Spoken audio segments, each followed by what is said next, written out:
My name is Bree Minerick. I'm 24 years old. I'm originally from Pennsylvania, but I've been living in Boston for the past 6 years. Graduated from Northeastern University, and I'm currently a waitress. I was saving up all my money so I could come down here and volunteer with the Mariposas Amarillas. My name's Charlie Thomas. I'm 21 years old from a town called Sevenoaks in England, and I'm a student at Newcastle University in England. I've been here for about 3 weeks, and a typical day in the school is we arrive, we sit in a circle, and we talk about the rules, because the students need to learn the rules every day because they always forget. And then we usually do some writing practice, working on learning their letters. And after, if we have enough volunteers, we've started a one-on-one reading program, try and get the students to learn how to read. And then we have recess. And afterwards, the kids are usually a little crazy, running around like they all have sugar-infused brains. And so we try to play some learning games, because otherwise there's no way we can ever get them to focus.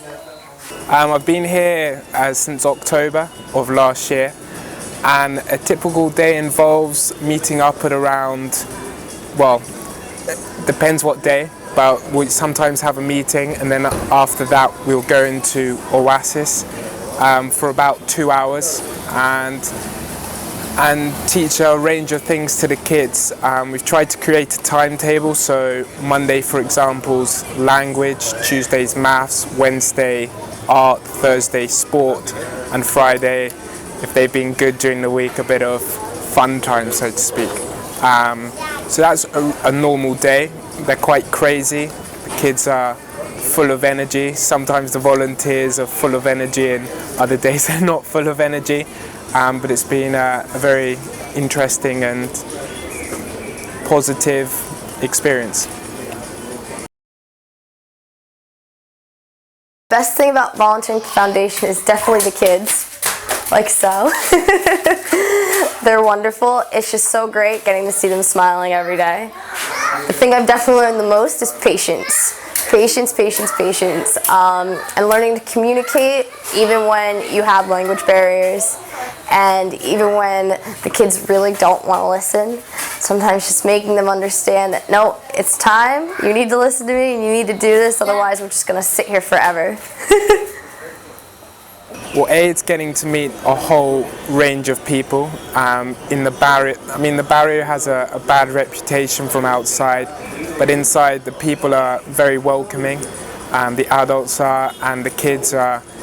They've always got smiles on their faces, and they're always, well, most of the time, very keen to participate.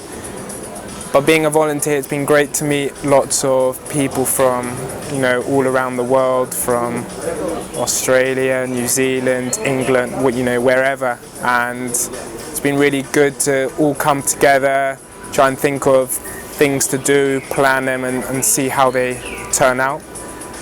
Another great thing about volunteering was being in Colombia, in Santa Marta.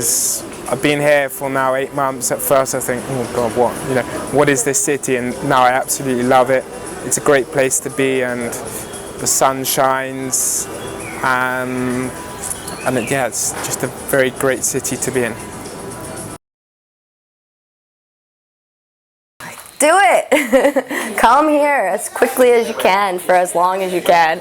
And the one thing you're going to regret is not allotting more time to do it. Because that's the thing I regret. I'm only here for a month. I wish I had more time. But I think I'll continue working with the Mariposas long after this, from far away, and possibly return again one day. It's too hard not to. Come here, I think, but before you come, think about what you want to do. How do you want to help out? Do you want to teach English, for example? Do you want to do social projects? Do you want to do some marketing, filming, photography, whatever? Just think about what you want to do, how you're going to do it, but also to think about, okay, when I leave, is it a sustainable project? Is it easy for somebody else to carry on? Because I think that's one thing I've learned being here for a long time, is that everyone comes with great ideas, but they don't necessarily think about what's going to happen to their particular project when somebody leaves. So, like I said, if you have a good project, think about it, but think about it sustainability.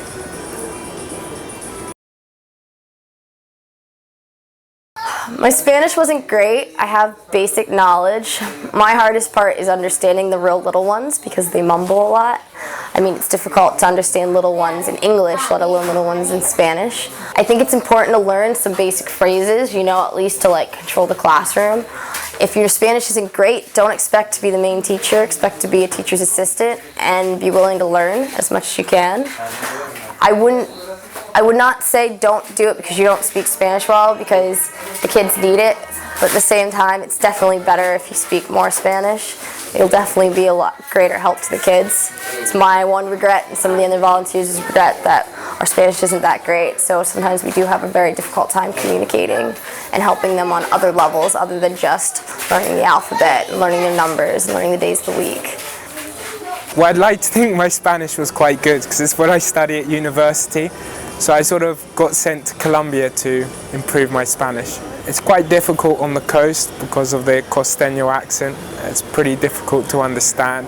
But I think the more volunteers that speak Spanish, the better. You'll get a lot more out of your experience if you can communicate with the kids and with everybody else. And so I think, yeah, it is very important. My advice for Americans is it's not as scary as you think it is. It's fairly safe. I mean, you do have to be pretty smart, you know, like don't travel alone at night, don't carry expensive things on you, or if you do, be fully aware of what's going on around you. There's some things you just need to accept as cultural norms, and they are a little obnoxious maybe to what our culture considers normal, but it's just the way it is here. It's not really totally a bad thing. I sometimes have a hard time with all the catcalling and hooting and hawing at me on the street, but at the same time, like I was talking to a Colombian friend and he was just like, but if I walk by a pretty girl, I have to say something. She's pretty. And I'm just like, but that's just weird. It doesn't comprehend. Some things you just gotta kind of go with the flow. I don't know. I love Colombia. I'm really enjoying it. I found the people here very, very kind. I've traveled to many countries around the world, and I've never had so many people so openly offer me their help, offer me their contact information if I get into problems with them after knowing them for less than 5 minutes.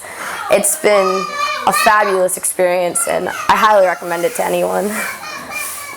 Don't listen to what the press say back at home. Just come here with a open mind and embrace Colombia. It's especially on the coast, very friendly people, some great cities, some beautiful places to see, and just don't listen to what people say back home. Or don't go to Colombia.